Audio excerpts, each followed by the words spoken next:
there's so many options, right? Pick one that works for you. Pick the one that you like the formatting of, right?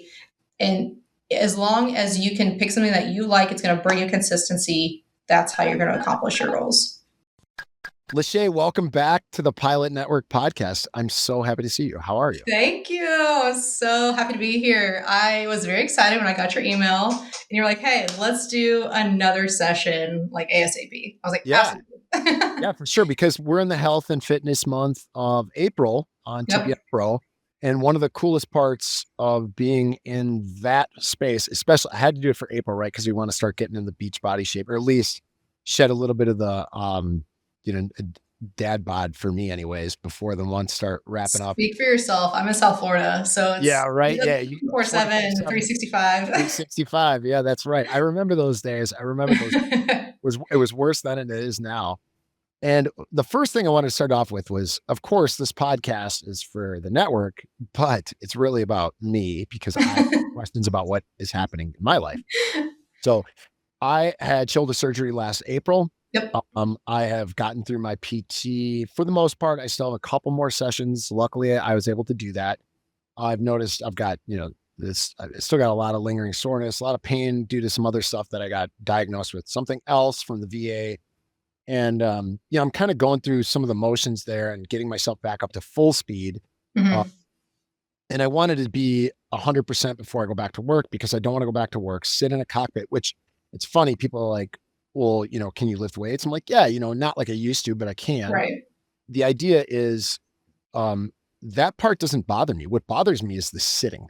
Yeah. Like where if I sit in this chair for too long during a pod or something else, I have to get up because the back and the neck start to hurt, which had nothing to do with the shoulders, diagnosed with some degenerative spine stuff. Yeah. There can also be some lateral issues with that too, though. Okay. Yeah. Okay. Well, so instead of going down the road of like diagnosing me. Yeah. I'm yeah. sure. Let me sure start. I'm not a doctor. I'm not a PT.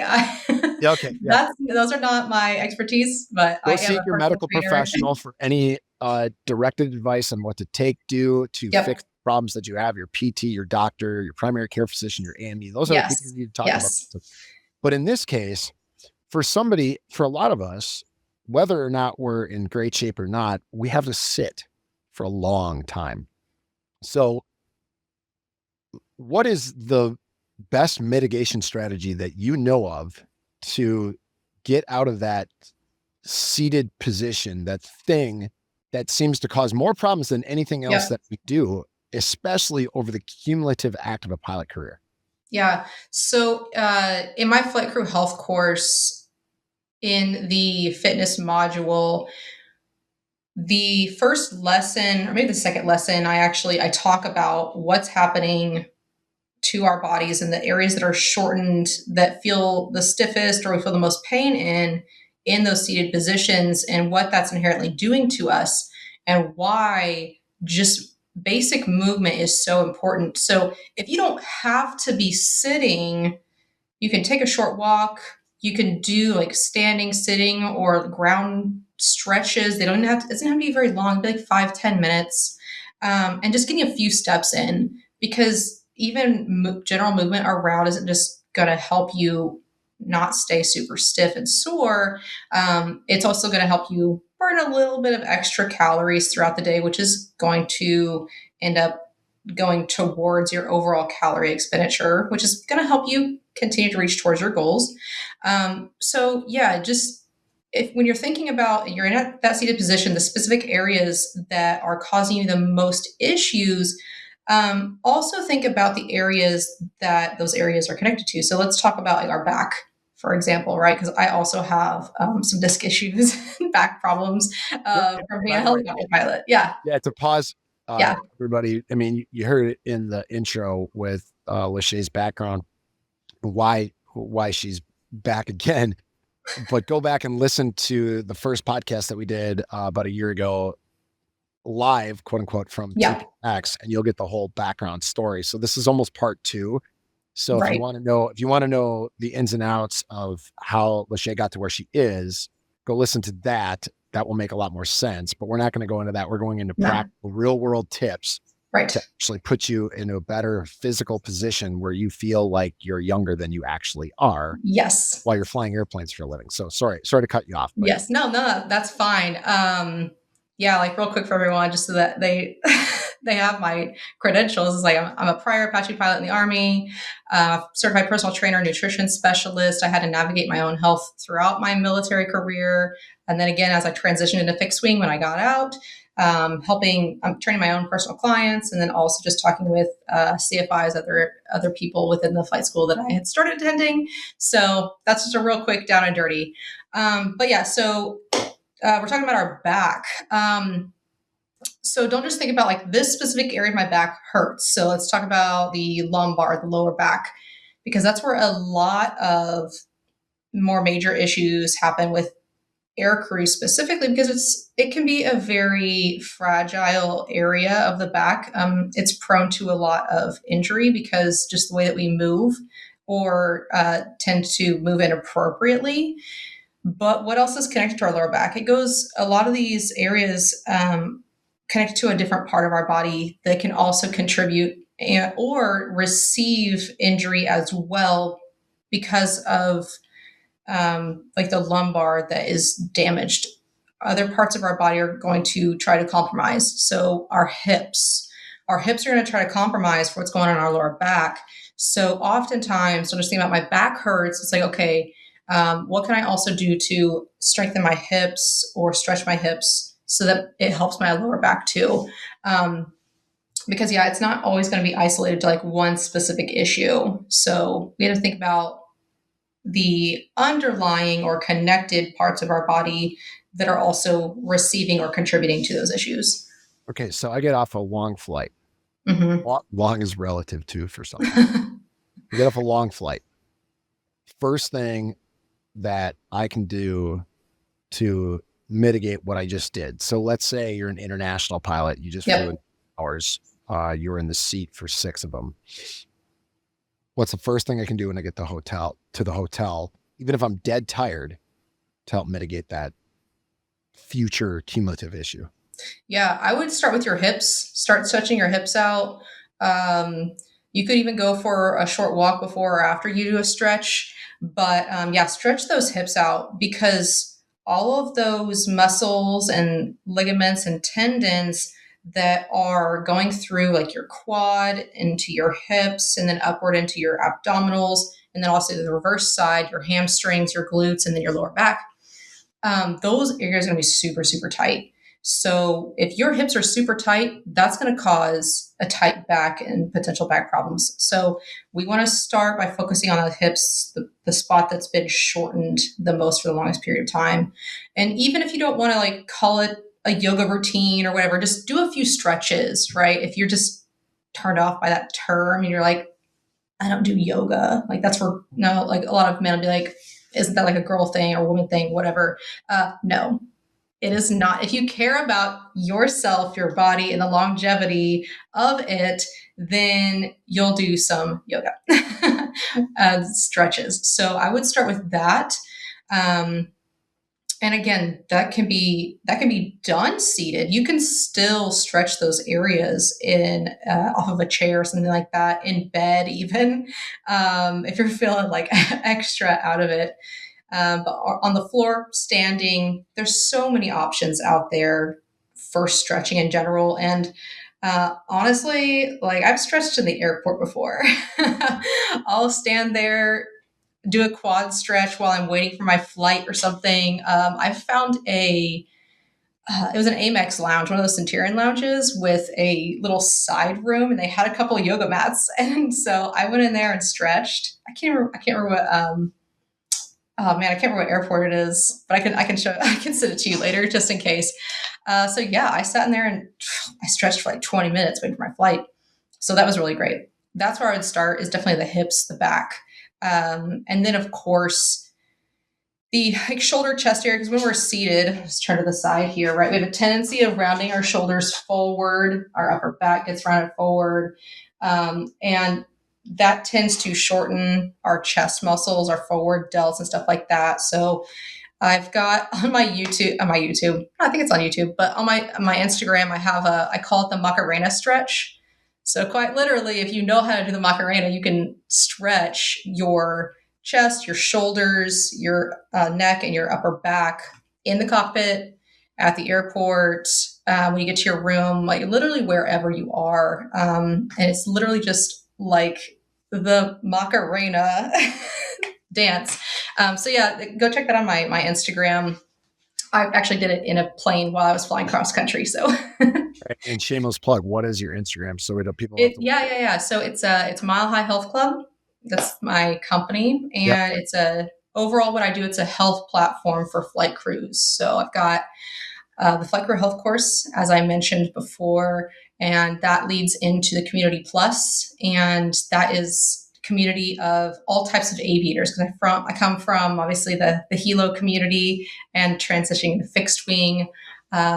There's platform for EMS crews, ATC, everyone that contributes to the aviation mission, and that's where I also do my weekly calls for continuing education.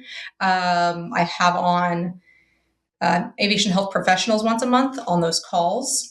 And I also have my fitness and nutrition app as well. So, and I know that we were working for a TPN discount code yes. thing to get that started. So we'll figure it out. So I'm sure if you mention it, we'll figure it out in the back end. So just let her know that TPN sent you. You heard it on the podcast. For those of you not watching on YouTube, if you want to see what she was talking about, and as she talks more about this stuff, go over to YouTube and watch it because you'll get a lot more out of it there. With that said, I wanted to jump to kind of reflect on a little bit of what you said there because my personal story is I noticed that too, hips and talking to certain people, not aviator types, just health kind of not necessarily experts of people I knew who were in very good health, good shape, and took care of themselves like that. One guy was a very high level CrossFit Games person. And he said, hey, dude, for all the time that you're sitting, for every hour you sit, try to do a minute of the couch stretch. If you don't know what the couch stretch is, go look it up. It's basically a quad stretch, except way more intense. In a kneeling kind of position. It is very intense, but there are modifications for it. So yes. Don't get too intimidated by it, but it's a very deep stretch. Yeah. And when I started doing that, combined with what I do now for my lower back, as far as some basic back extensions, Nordics, reverse Nordics, which I can't do reverse Nordic curl. However, I know I can do it modified like crazy. I have noticed significant improvement in both hip and lower back. Now I still get sore, just through basic sitting or doing stuff as you age. That's going to happen more intensely. However, I have noticed my recovery time's a lot better, and the pain that has been there in the past has subsided. So these things do work, and they work much better than going in and hitting your gym or your beach muscles when you go into the hotel gym. And that's where I wanted to go next. Yes. For those of us who go to the hotel gym now, because as a CrossFitter, you have to say it out loud or you don't actually. Or nobody knows. Like, how do they know that you're there? Yeah, it's like vegans and CrossFitters all have something in common. But I mean, it's also like pilots in general. So it just kind of seems like you're sticking with all the training. Yeah. Pretty soon when I go vegan, everybody's going to know about it. So the reality is okay. So I normally have a pretty good road workout routine that I do. It changes up. It varies. Yep. As it needs to, right? Yep. It has to. So variance is huge. And as a former runner and a runner who won't quit running, even though I don't have a lot of knee issues or anything like that, I'm lucky. I do enjoy doing that even on the treadmill. But the reality is like when I need a full body workout, I've got some stuff that I do. Yep. A lot of people, they go in, even if they go work out at their gym at home, they walk into a hotel gym and they just like, oh, I'm going to do a couple things and then they leave. Right. Like, that's something which is better than nothing. What do you suggest for somebody as somebody who's new on the fitness journey or somebody stalled on their fitness journey, that thing that can promote a good use of 30 minutes, hour, 5 minutes, who knows, whatever, before they go to the hotel gym? Not necessarily when they get there, but before you walk down to the gym, what do you suggest to start moving in that right direction? Yeah.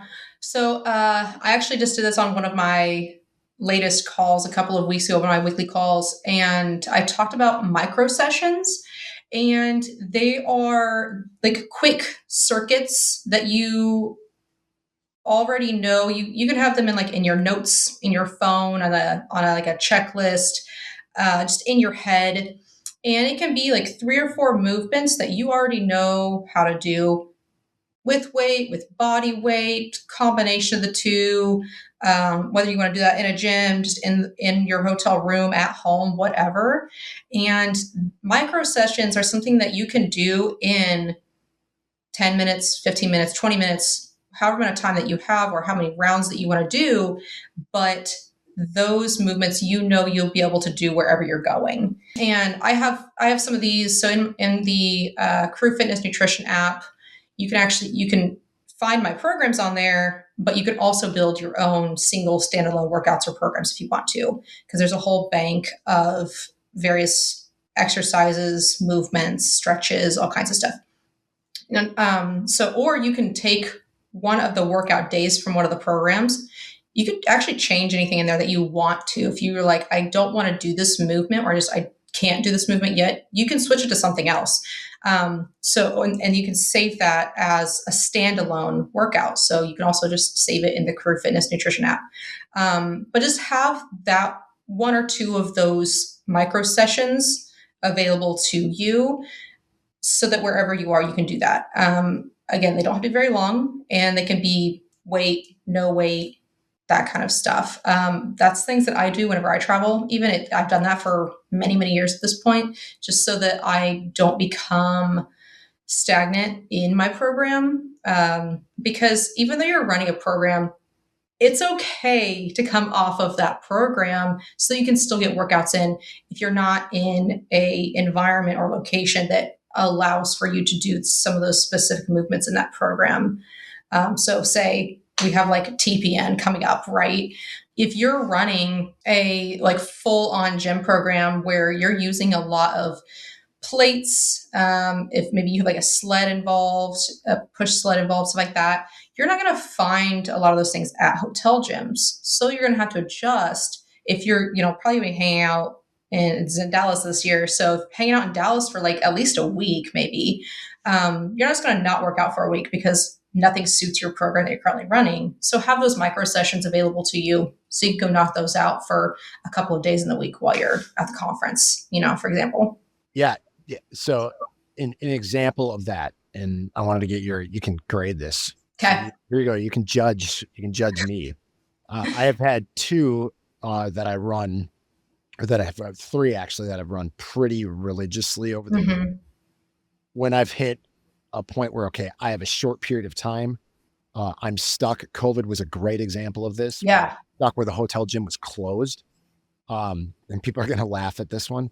So I'll use that one first. I moved the bed over a little bit. Yep. It was in Chile, and gym was closed. So I said, I'm going to do an EMOM, which is every minute on the minute. Yep. And I was going to do a 10-minute, 10 burpees per minute. So 100 burpees. Yes. It was brutal. That sounds so. I'm a burpee person. I do like burpees, but I modify them a lot. I'll do various types of burpees based off of where I'm at or just how I'm feeling. I am a burpee. It's a full body movement. You can incorporate weights, or the traditional burpee not incorporating weights. So I personally like burpees. If you are someone who's like, I don't like burpees because all you're thinking about is like the push up, the jump, that kind of thing, you can modify a burpee, because if you think about what that movement is, so let's like fast forward in your life, like 40 years from now. Okay. Try to imagine that. And you fall down. How are you getting up? Right? Right? You're probably going to try to roll over, depending on how you fell, but you're going to try to push yourself up with your hands, maybe get up onto your knees and try to stand up. So that is the whole movement of the bottom part of that burpee. And so a burpee is a very functional movement, especially if you start to modify it just a little bit. So yeah, I fully support burpees already in your micro session. So I got a 10 out of 10 out of that one, or Yeah. 9 out of 10. The another one that I do, and this is gym related. The next two are more gym oriented or hotel gym. Hmm. The first one would be no pulling movement, which I'm a big fan. Like I remember I had a coach once who said, when things get really bad as far as programming goes, or life gets really busy, if you can double the amount of pulling movements you do to the amount of pushing movements that you do, you're doing something right. He was also a fitness guru, played high level football, all that stuff, Hmm. and he could move a lot of weight around. Now, for the lesser people like myself, I would go out on the road and be like, okay, though, if I didn't have any pulling available, I would do something like another EMOM, which by the way, I love those because I know the psychology of it. And this Right. is I know that in 10 to 15 minutes, I'm done. You're done. I'm That's done. the psychology Yeah. of your exercise, right? I have, so on this call that I did, I posted in my comments after the call was over the examples of some micro movement, micro sessions that I gave them. And one of them was, it was basically an EMOM, and it's saying like, hey, just set your timer for this time. Okay. Run through the circuit, rest for like no more than 2 minutes, just kind of based off of where you're at in your fitness. Or you can just like no rest and keep running through it until the timer's up. So that's one of the examples that I gave. And the other one was based off of reps, of course, and the amount of, so like, do you want to do like 3, 4 rounds, whatever, plus reps? So however you need to structure Mhm. your session, right? Do I want to do it based off time because that's how I can mentally get through this, or do I want to do it based off of the amount of circuits? And so it's a very, working out isn't just a physical thing; it's a very psychological thing as well. And those are just things you have to learn about yourself as you go into your journey. So it's really good that you already know it's like, all right, I can do this for 15 minutes. And sometimes, if you're a very competitive person, like a lot of people in aviation are, whenever you see that time ticking down and maybe you're not as tired as you want to be, or maybe you feel like you haven't pushed yourself as hard as you can, be like, I've only got 4 minutes left. Okay, I'm just going to give this last 4 minutes everything I've got. And then you're just going to get a really awesome workout from that. You To delve just a little deeper there, what you're saying makes so much sense, and you just Hmm. click the light on in my head where the clock. So specifically the clock. Yeah. And I think this is a CrossFit thing, after years of doing it, and then just knowing now, the clock becomes your accountability partner when you don't have Oh, one. yeah. So if you put on the clock that I'm doing 15 minutes and you make it like this EMOM thing we're talking about, every minute on the minute I'm doing a movement or a variation of movement, which could be called a couplet, where you're putting two together. Hmm. You know that I have to work for 20 to 30 seconds, then I have 20 to 30 or 30 to 40 seconds off, or whatever Right. the time structure is. You are now accountable to the clock. Whereas if you do it where you don't set a clock, and if you think of it in aviation, it's the same as when you have an emergency. You hack the clock to slow time down, and you have something that you can look up at, and it slows. It creates a more methodical approach to thinking about what you're going to do next and how to get through the Yep. problem to the end. Think of it the same way. This is how I do it, anyways. I think of it the same way when I hack a clock to go work out, not just hit my timer on my watch and let the seconds tick by for like a counting up to whatever, but having a discernible reason for doing that. Like, I'm putting a workout in X time limit, so I have to get everything in. And if I do it in this EMOM format, which I find for me works best on the road, every minute when that clock beeps, I'm back to doing something. I'm back Yep. to doing whatever movement it is. So the Yep. second one that I would do is I would do either, if I'm just doing a straight one, it'd probably be another 10-minute one. It's thrusters, which by the way are awful. Um, and do those with, I used to do them with sometimes heavier dumbbells, but a lot of Hmm. lightweight just to get it in. And then I couple that, like if I have an hour, that would be a little bit sort of a full body movement, kind of. Right. And then I would couple that with a run after beforehand to kind of get the cardio piece of it. Um, that one I'm guessing you're not going to rate as high as the. because you said you love burpees. So, um, I I like want all kinds of okay, movements. yeah. All right, then I'll give you the third one. Third one is very near and dear to my heart. It's probably near and dear to a bunch of listeners. Is so on Memorial Day, there's this thing called the Memorial Day Murph workout. And for Yep. those of you familiar, it's a 1 mile run, 100 pull-ups, 200 push-ups, 300 air squats, followed by a 1 mile run. The freaks of nature do it what's called non-partitioned. They run a mile, then they do 100 pull-ups in a row, they do 200 Hmm. push-ups in a row, then they do 300 air squats in a row, then they run a Oh mile, God. do 20 times. And the real freaks do like the all day is like the 12 hours of Murph where they do that repeatedly. Those people are awesome. I'm not Good for them. good for You them. know. I got other stuff I want to do on Memorial Day. Um, Yep. what I will do is if I have something where I can pull myself up on, and this is great for those of us, in my opinion, and Lashae will weigh in here. If you have a park or something where there's a pull-up bar and the weather's nice, or even if it's halfway decent, I've done it in pretty bad weather. I will run there and then I'll partition it up and I will do it in sets of 5, 10, 15, Yeah. 5 pull-ups, 10 push-ups, and then 15. Hmm. And the cool part about this workout is, yes, this is completely full body. And the other thing is people are like, oh, I can't do a pull-up yet. You can scale these things to no end. Yes. And it does not have to be a pull-up. It can be any sort of pulling movement. And same with a push-up. You can scale this down to whatever Yep. you need to do to be able to push yourself off the ground.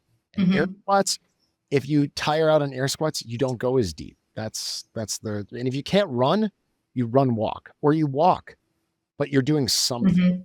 What do you think of that one? That's my Awesome. I think that a lot of people, especially those who haven't had experience ever, or maybe not much experience yet in their health journey, of letting certain movements hold them back from progressing or progressing as quickly, simply because they don't know how to modify them in a way that suits them where they are. And that's something that's very important with fitness in general. Understand where you're at and where you need to start so that you can progress. So, yeah, like you're talking about, there's modifications for everything. If I'm not, let's go back to the burpees. If I'm not doing a full burpee, maybe I am just squatting down into a high plank and like I step out, step back in, and I stand up. Maybe that's where I'm at with my burpee right now. Maybe if I'm not even to a burpee yet, maybe I'm just squatting down to a point where I can bend down and touch the ground and then I can come back up.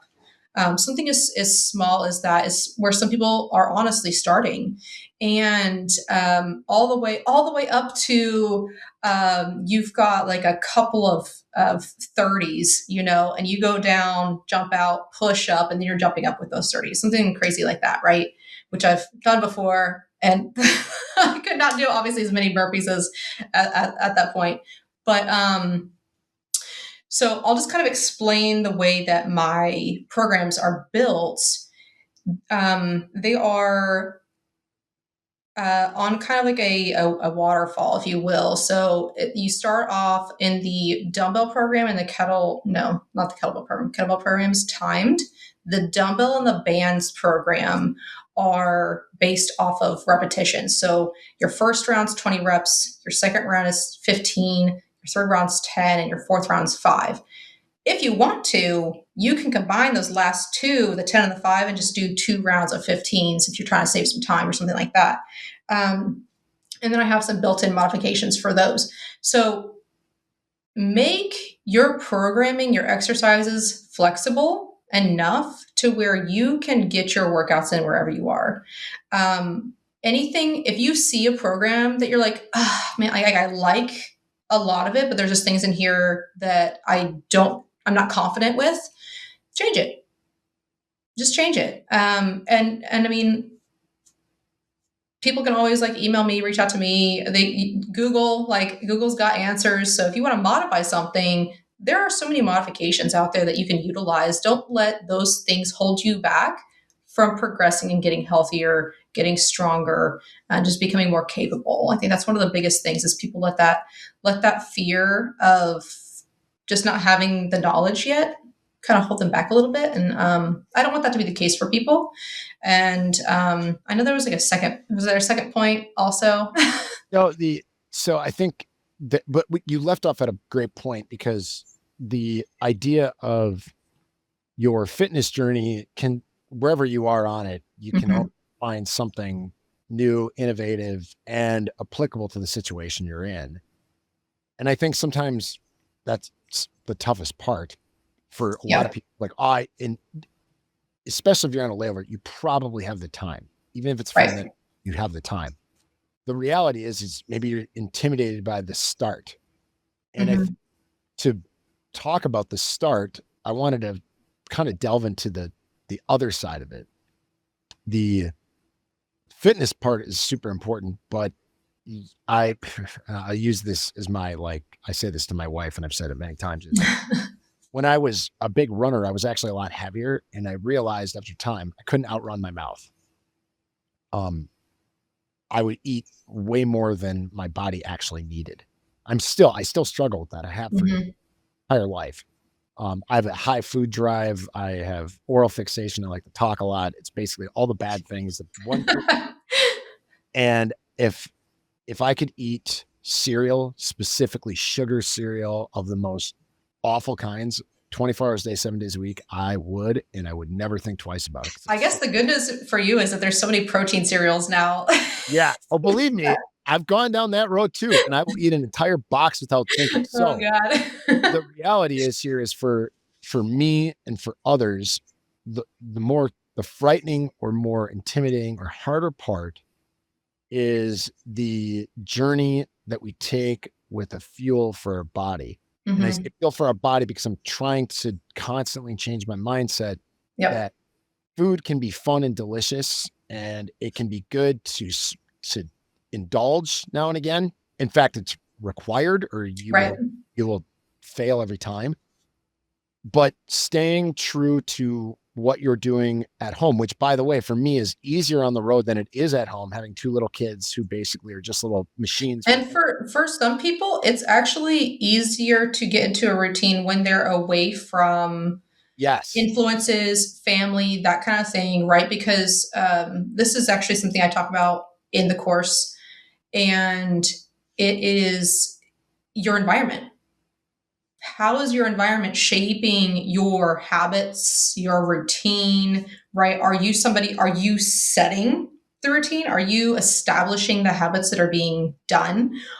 Or are you being influenced, by multiple other factors, whether that is home, work, just for example? And yeah, so sometimes whenever you're out there on your own without those external influences, then you're able to stick to some things or make better options whenever it's just you in your head. And that's what I wanted to ask you about. So Mhm. setting the routine, much easier for me to do on the road, because when you have two little kids who just are calorie machines, they don't really, Yeah. they're just eating whatever we can get in them, and they're very picky. So it's like, I don't mean this in a negative term. I really don't, for those out there who want to lambaste me for saying this, but like, they like what I would consider garbage. They like what you want to eat. What, like, if one of them could eat an entire giant milk jug of goldfish, Oh, God. they would, because that's what kids do. And Yeah. I get it. Some of you out there have, they're eating like this clean diet that's made by a Michelin star chef and all that stuff. That's awesome. Good for you. That's not what happens in my family. I wish it was. We're not Instagram models who can do that kind of thing or make it look like we do that. Most When, often make it look like that's what you do. yeah, yeah, We won't go down that rabbit hole. yeah. Another totally different rabbit hole. So when we get out on the road and we have airport food, we're unable to pack for food. Mhm. So Especially those internationals. yeah, Yeah. long duration stuff. Now, mind Yep. you, maybe you bring something, maybe you don't, whatever. Options that you've seen in the airport that will not necessarily completely derail you, or at least can keep you somewhat neutral, or even might be a benefit than something that you may have had a different choice at, like Yep. going and eating a double quarter pounder at McDonald's, versus what would you interject there as something to have a better option? Yeah. So I know that last time we talked about the PDF that I built. That's the U.S. and domestic airport meal Yeah. PDF. Well, Yeah. I have digitized it, like full on searchable digital platform, and it's accessible through the Crew Fitness Nutrition app.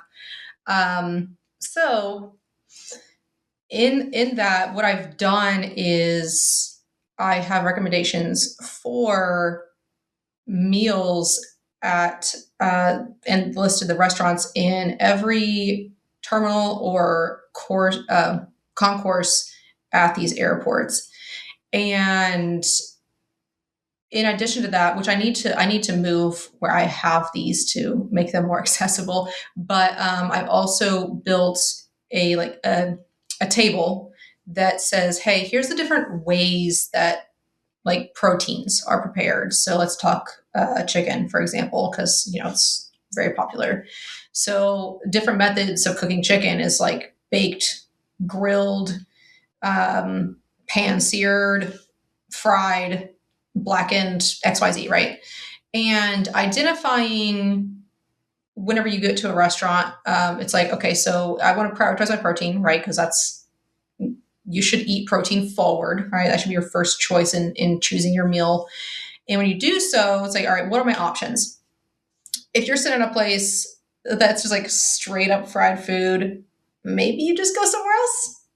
That I mean, there's no harm done if you just like, you know what, this isn't for me, and then you go choose another place, right? Um, Short on time, usually places that build like bowls and that kind of thing, they'll have like grilled chicken, baked chicken, something like that. So choosing protein forward meals in a where they cook their foods unfried, things that we know as adults are not what we should be choosing. Just kind of like make that your first thought process. And whenever you're thinking about what to build around your protein, lead with foods that are higher in fiber. And whenever it comes to the carbohydrates, when it comes to fats, think of things that are higher in those omega fats. Thinking through your meal choices like this does take time. It takes some mental training, right? And that's okay. That's okay if initially you're not just like, I know, like, I don't expect anyone to get to the point. I'm not to the point even it's like, I know what the macros of this measurement of food are. Like, no, that's absurd. But what people who are looking to improve their health should be able to do is like choose a protein that is generally lower in fat because a lot of the fattier, making an exception for like salmon, because it has a lot of omega, really good fats. But for like beefs and pork or chicken, stuff like that, proteins that are more lean, you should be able to make that decision initially and make the choice of like an unfried food. If you eat fried food every once in a while, like fine, that's fine. Like it's okay. But just know where your health is at and where you're trying to be. So I would say those things.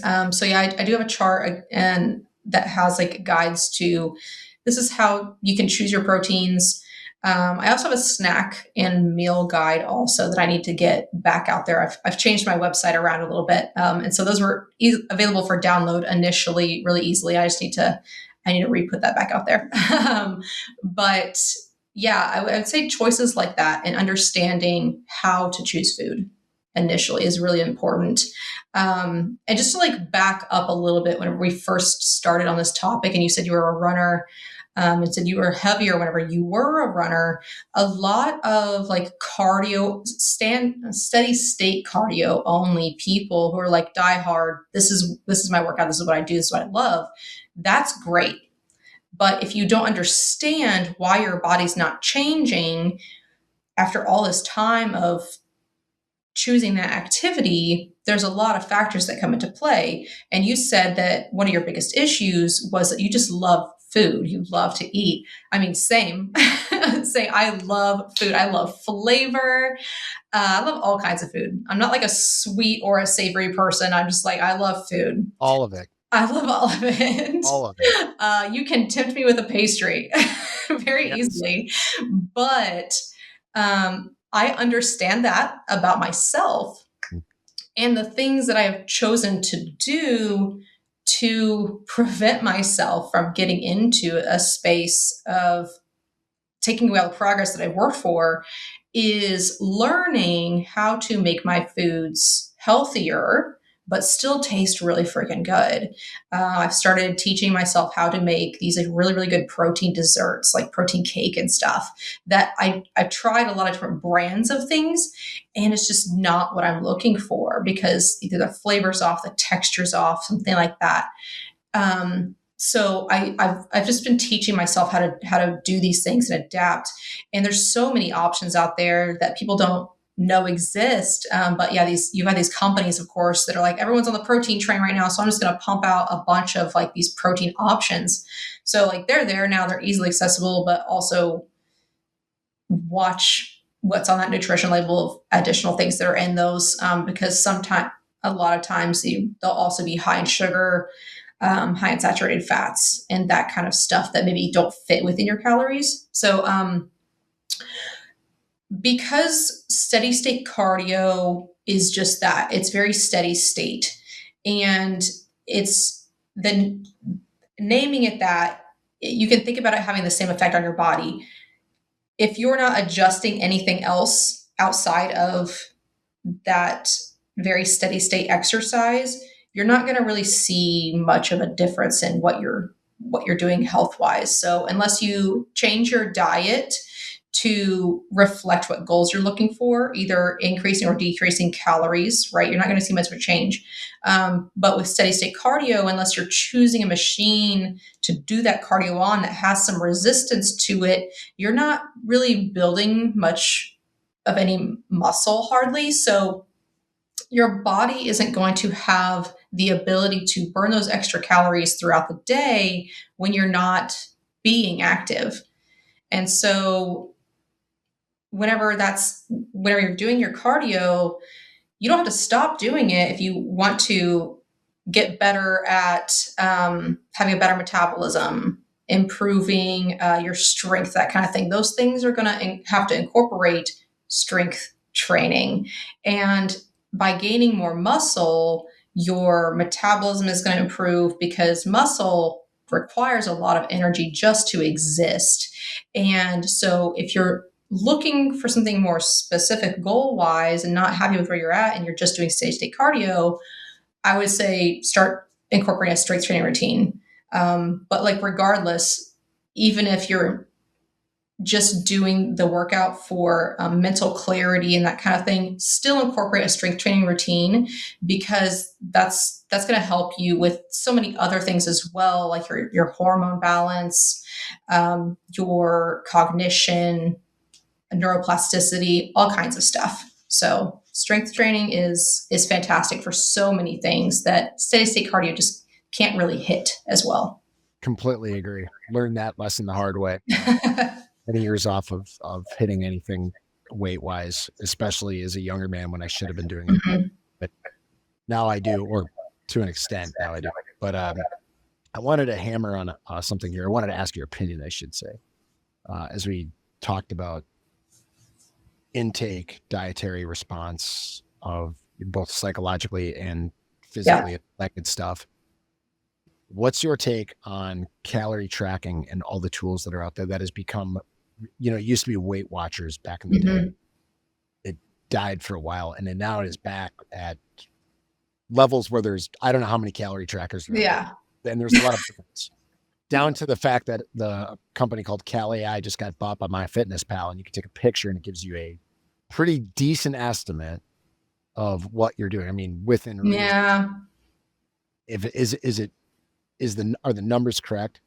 I'm not super confident in those ones yet. Yeah. Or is it the psychology of just knowing what you're putting in your body? So I wanted to get your opinion on, let's call it calorie monitoring. Mm-hmm. Both. Yeah, both. I tell in my course, I emphasize that tracking your calories or tracking your macros should not be a lifelong thing, right? It's something that you do whenever you're learning right? You're learning about the foods that you're eating. You're discovering foods that you're maybe trying to understand, like, hey, this is how I normally eat. What can I keep in here that I do enjoy eating, that, or what are some things that I eat right now that I should maybe start restricting a little bit more because it's not helping me meet my goals. So I tell people, use it as a tool, right? That's exactly what it is. If you're not where you are supposed to be or where you're wanting to be, use that tool, because that's going to give you so much information, right? Am I not eating enough protein? Am I eating way more fat than I think that I am? What do these carbs that I'm eating have like way more sugar than I've been paying attention to? Am I getting hardly any fiber whatsoever from these carbs that I'm eating? So use it as a tool to help understand how you're eating and how to make those better food choices. Once you get really, really close to your goal or you accomplish your goal, at that point, you've generally established a eating routine, eating preferences, that kind of thing that you can build consistency with. And that's what's ultimately going to give you those long-term results, is being consistent with where you're at. You have to be not just consistent with fitness, you also have to be consistent with nutrition. Because if you send yourself on this roller coaster dieting like path, like a lot of people fall into, like you said, when Weight Watchers first started, it was extremely popular. They had thousands, if thousands and thousands of people join it, right? But then a lot of those people, whenever they come off of it, they don't have that structure. They lose that structure, maybe because they didn't receive that education about what they were eating, right? They just received a package or went to the store, got their stuff, didn't pay much attention to, like, this is what I was told to eat, and it worked. But because they spoke to somebody else who has that knowledge of what to give them for based off what their goals are. So when they come off of it, they just start eating whatever it was before that they had again, and they tend to gain a lot of that weight back. That happens a lot on different types of diets, right? Even, or even like what's it called? Um, Fasts, for example, if people are going to go on and off of fasting and not really understand why they're doing it in the first place, or understanding what kind of foods they're eating whenever they are breaking their fast, that to that point, right? If you don't have the knowledge behind it with the consistency, then you're probably not going to accomplish your goals short term, midterm, long term, right? So use nutrition tracking as a tool to help you get there, because it's also going to help show you what consistency is. And then if you feel pretty good about it and you've been accomplishing your goals, then you can give it a rest for a while. And then for me personally, if I start getting to a point where I feel it physically, because I've been just doing this for a while now, if I start feeling more sluggish, if I don't have the energy that I had been having running a certain program, maybe, or just during the day, if I'm not recovering very well, if I feel like I'm not sleeping very well, if I notice that I'm gaining some weight, that I'm like, wait a second, like, am I eating differently? Then I'll come back to my tracking. So, like, all right, I need to figure out what I changed up that is kind of putting me back a little bit. So again, using it as that tool, it's always there. They said that there's so many options. There's so many options out there. And like even my Crew Fitness Nutrition app, you can track your calories on there, macros, whatever you want to call them. And you can also integrate MyFitnessPal into the app too. So there's so many options, right? Pick one that works for you. The Pick the one that you like the formatting of, right? And as long as you can pick something that you like, it's going to bring you consistency. That's how you're going to accomplish your goals. One of the things that you nailed right there with tracking, in my opinion, it's so applicable to the aviation community. What do? We track our hours, right? Yeah. Like especially when you're young, before you get a real like job or the last job or whatever, you have a logbook and you Mm-hmm. diligently keep your hours and what you did and all that kind of stuff. Now, mind you, some of us, people stopped doing that a long time ago. I probably shouldn't have, but I did. I'm a bad You can person. pick it up whenever. I'm a bad person. I can pick it up and read. But the reality is, like, you're trying to move towards a goal, right? So that's what you're doing. The same thing applies here. I've noticed that tracking for me works very, very, very well because of that accountability factor. I'm Mm-hmm. able to whatever page or app or whatever I'm using, Yep. and I know what's going in, specifically what's calorically dense and what's not. Now, I've been doing it for a while, so I know when I eat certain foods, these are high caloric density and Right. they're not they're not going to contribute to what I want to get to or whatever. Right. Or maybe they are because I'm like, for instance, if I go into a really heavy lifting phase of kind of the powerlifting, squats, deadlifts, stuff like that, not so much bench anymore, especially with the shoulder, Yeah. especially not right now. But if I'm doing this in the past, what I noticed is I'd be way more hungry than I was when I ran a lot. And my appetite would be, it was weird. My body would crave a certain kind of thing, much higher Mm-hmm. being loaded meals. But sometimes I would go way overboard and I would let just my initial hunger phase take over. And Yep. I wouldn't stop for a little bit and go, okay, now are you still hungry or just eating because you're eating? And one of the things You're literally like quoting things that I say in the course right now. yes, yeah, there you go. So the other thing is for the fasters out there, one thing that you just mentioned. Okay, now this is probably a smaller percentage of people, but people who want to try time restricted feeding, fasting, whatever part. Fasting is a lot of stuff, but let's It's a just lot of stuff. yeah. Yeah. So we'll just call it fasting. Whatever kind of fasting you want to do.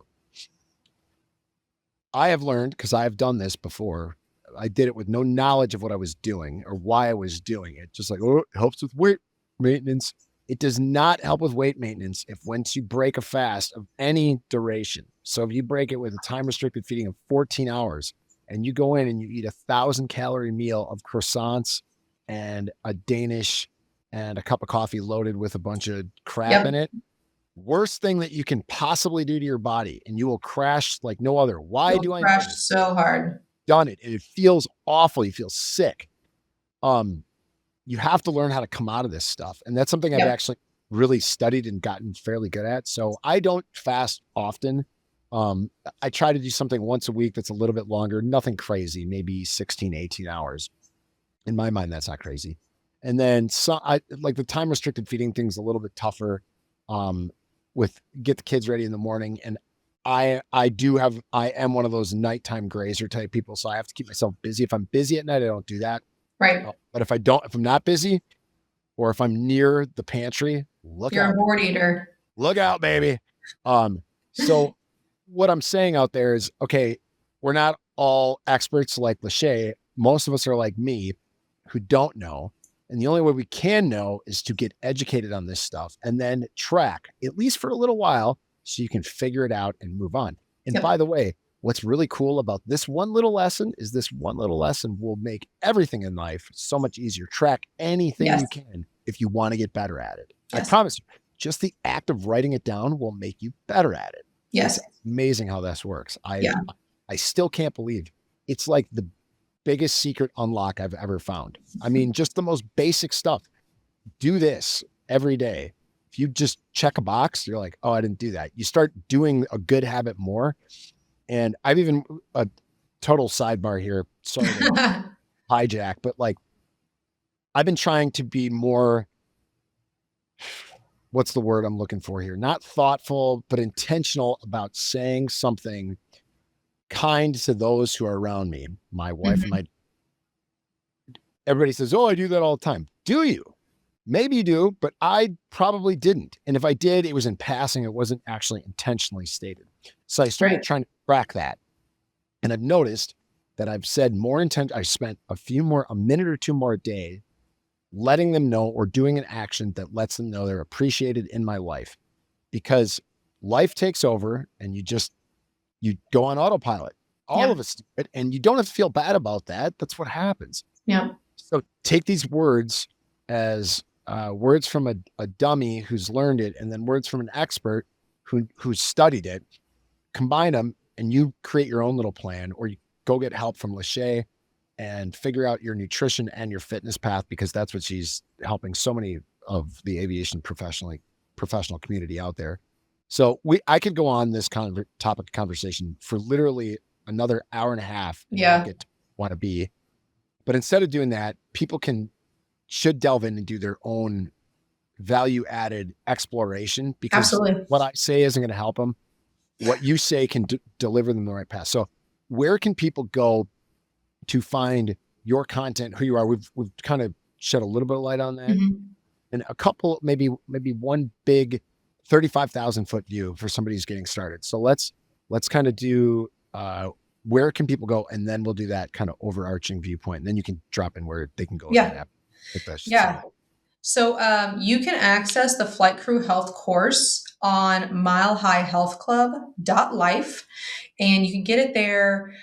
You don't just have access to the course whenever you purchase it, you also get 30 days for free of the Community Plus. That's where I do the continuing education live, and those videos get recorded, so you have access to those even if you can't participate that evening at the call. And then you also get 60 days access to the Crew Fitness Nutrition app as well. So milehighhealthclub.life. It's 8 modules of all health topics for flight crews. I touch on literally everything we talked about. I didn't touch on it. I give you some deeper, in-depth information on every single topic we talked about today, plus a lot more as they relate to you as an aviator. Yeah, without going on a tangent of just the last topic, knowledge, not just of your health, but knowledge in general is not something that anyone can take away from you. Once you have that information, that is yours to apply to your life, right? And that's what I'm trying to do for the aviation community, is give you this knowledge. There is all the foundational knowledge that you need in a flight crew health course and deeper. Wherever you're starting your journey, just use that. It's a lot of information, so I know sometimes it can feel a little overwhelming, but you can take the course at your own pace. So wherever you need to start, then you can do that. So milehighhealthclub.life, go check it out. Love it. Yeah. Lachey, thanks for coming on. Thanks for being a valued member of TPN. You're going to see her on Pro pretty soon. We'd love to have you post little snippets of things Yeah. that can help out people. I'll throw in those micro sessions Yeah, into yeah, chat. drop a video in there or something, or a little whatever you Yeah. want. And people go check out this stuff, because the reality is when you come to TPN, you're probably in a mode to do something career wise, whether it's network, connect, move on with a career, grow your career, Mm-hmm. whatever. But none of this stuff matters if you don't have your health. And your health isn't just physical, it's also mental. We're going to talk Yep. more about that this month. Yep. And one doesn't happen without the other. So focus on that stuff this month, and then beyond, because once it becomes a priority, like you said, knowledge can't be taken away. Your health can be taken away by action or inaction. Mm-hmm. By not doing your due diligence with your own health, yeah, then you're just not doing yourself any favors. Not in your future, not in your career, anywhere. Make it a priority, and give yourself some grace too, because this stuff isn't easy. Yep. And understanding, because like we started this entire episode with, there's psychology behind it, right? Understanding that your fitness routine, your nutrition routine is not going to be the same throughout your entire life. You're going to have to adjust as your body adjusts, as your schedule adjusts, as your career adjusts, right? Just different time frames of your life. So be flexible with that, and just understand that going into it. Yep. Air Force to say flexibility is the key to air power. Never really agree with that, but adaptation is the key. Yes, adaptation. Lachey, thanks for coming on. If you didn't get it, milehighhealthclub.life, go check her out, see what she's all about. And she's all over the socials. You can type that in and it'll pop Yeah. up. The at symbol, whatever. That Yeah. You could just not like Google Mile High Health Club and like pick one. Pick whichever platform you want to go to. reach out. I promise she'll get back to you. She Yep. is. When I wrote her an email, I think I got an email back in about 35 seconds, and it's not because it was me. That's for sure. That's just that no, that's me that I'm constantly like, I have to respond to people. Good for you. That's just a personality trait of mine. Customer service will go a long way. And if none of that works for you, you guys know how to reach us. Hey guys, Yes. pilotnetwork.com. We'll get you in touch with her or anybody else that you've heard on the pod. Or if you have a comment, concern, complaint, critique, or otherwise, I always respond and happy to have a chat. For me, Matt, who is currently busy, I try to get him on the pod, but we'll see how long that takes. We want to wish everybody out there safe adventures in this world in some different times that we're dealing with, especially for our military folks. So keep that shiny side up, greasy side down. Fly safe, everybody. Fly healthy.